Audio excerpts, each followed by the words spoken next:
need a translator. No, you don't do a bear. You take you down. Oh, no, you're right. No, someone to translate to Mali. I am the ambassador of Acholi to Mali.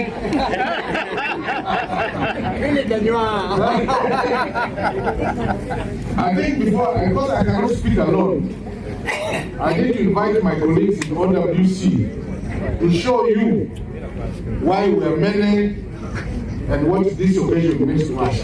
Let me first invite my brother, Severino, to join us. There is Brigadier Chope, there is Charles, Brigadier, there is Henry, there is Peter. We also have some people here. Kenneth Oketa, people from IMC. We will need to take a long do mind you again, and what's in the law, maybe a chocolate man go on a go in a tap to 12 years. When anyone, your mind you again, when you get between kind of mind. I know what you mean about the women. But you see, we are still going to the shamba. This is the man who cleared the bush for the women to come. Don't worry. But where is Sylvia? Is she here? She's not here. Yeah, there are some ladies in our committee, but I think they're not around. So, Ambassador, Honorable Minister, all of you here, this is the OWC team that was sent by General Saleh to be present with you here today. And they was here yesterday and we were here the other day. These are our colleagues. Now, it's very important for you, because we are talking about wealth creation, it is important for you to all understand what we know about poverty. Poverty has been described as the worst form of violence.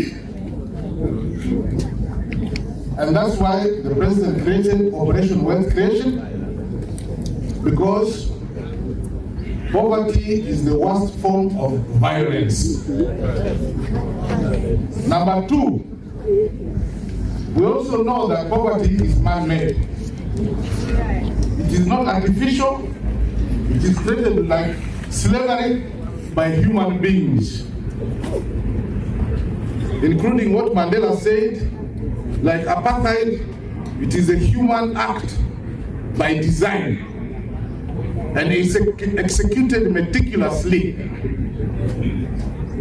That's why all of us are here, standing before you, to let you know why we take this occasion very, very seriously.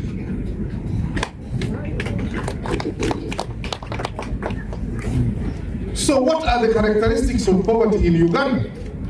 And who is creating them? And in Acholi today, who is creating it? And in what form does it manifest itself?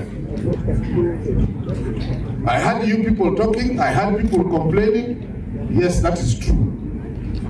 But what is the poverty situation here?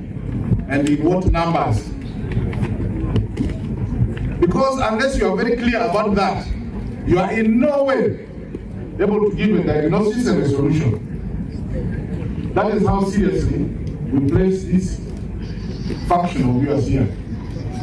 It is not something you can romanticize. It is something that must be diagnosed, besides socially, scientifically. It requires mathematical calculation and scientific precision. And that's the degree with which we take it. So, poverty in Acholi. In fact, these days, my name, Philip Ibro, is called PI. PI is the poverty indicator. Yes. Poverty identifier. Because it is a very serious thing and I carry that weight. That's why Severino and myself are principal advisors to General Saleh. So when we talk of poverty, and I want you to take this very seriously, because you are not only the intelligentsia of the Acholis, you are also the social leaders of Acholi. You are the ones who create values. You are the ones who define concepts. And so it is important we share these concepts with you. Otherwise, if there is a misrepresentation of any, then we are not discussing and we cannot guide the people into where they should come out from and how it should be done. I know when I see the sheikh, the Kadi, I see the bishops and the priests, they have a definition of spiritual wealth. But we are talking about material wealth.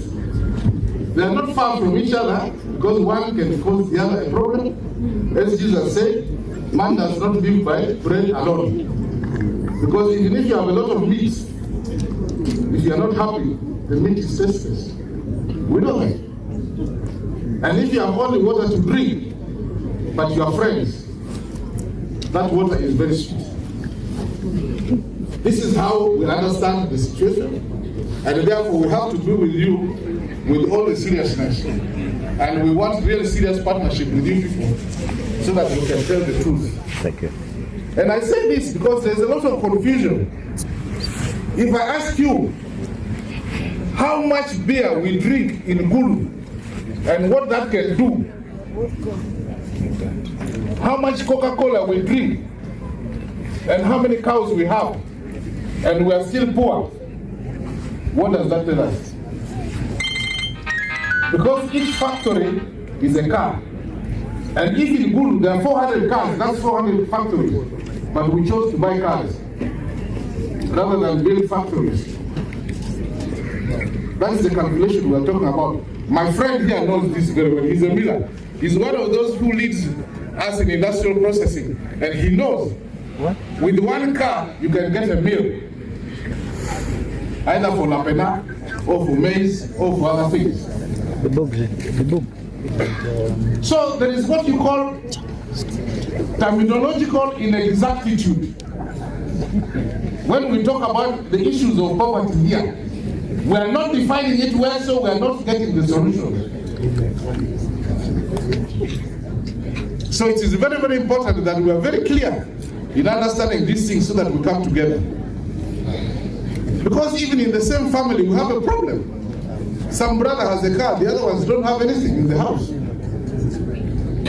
So how are we relating with each other? So, poverty in Acholi. One, I want you to know that the 39%, which has been described as the people below,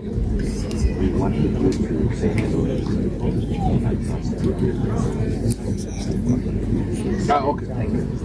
I am advised that I am misspending my time, and that actually by time facts I am really poor. So for that reason, but let me just describe this poverty line. The 39% are divided into two. One group of the 39% are the real poor, the old people in the homes, the students, those who have no jobs. That's the major category. Then those who are sick, those who have just graduated from schools, those are the hopeless poor. But we have another category of those who are poor, but they need a bit of stipend. They have land, but they have no money to use it all. They also have animals, but they cannot increase the number as fast as they should be. So those need some cash. Those are the ones for whom PDM is. But these other ones, most times, have a different category of problems. They need social action plans. There are some who have lost their job. Even if you give them money, they will drink it because of frustration. There are those whose wives have left them. If you give them money, they will die because of frustration.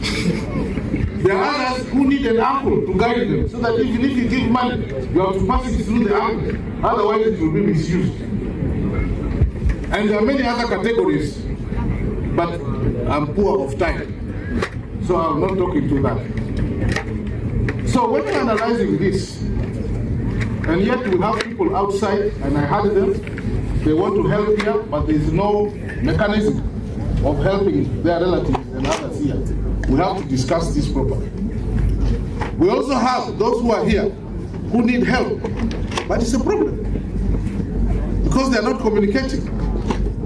And if I give you some economies here, some towns are salary economies, they are not production economies. So how are we going to solve that? So we need to have time sometimes to discuss these various options so that we can find the right solutions for their children. And I want to commend CJ with the uppercase.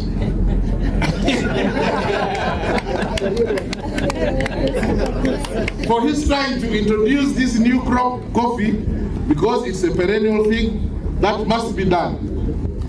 And his brother, my dean, ambassador, you know, in ambassadors you have commanders also. He was an ambassador before me, so he will always be my dean.